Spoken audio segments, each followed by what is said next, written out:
let me stop if name, actually, Scott dot equals name.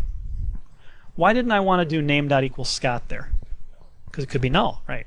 If you put your literal first, if you're comparing with a literal, you never have to do a null check. It's kind of a nice thing.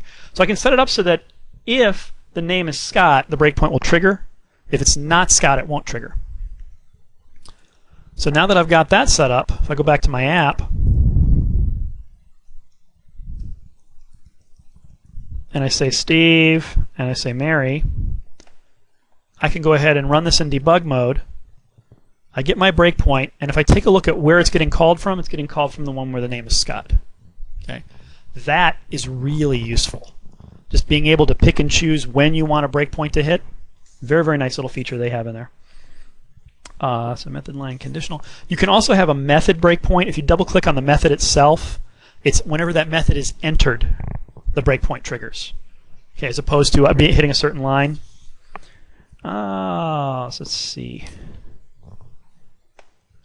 Up in our variables view here, we can see in the current context what the values of these different variables are. And you'll see the full value down here. If we want, we can, in the editor over here, float over, and it'll show me what the values currently are. Notice how in this case, this .name is Steve, name is Scott, because I haven't done the assignment yet.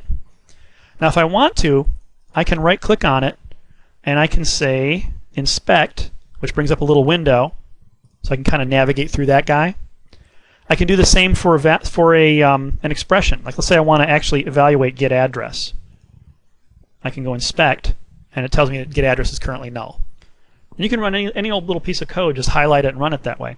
If you want, you can also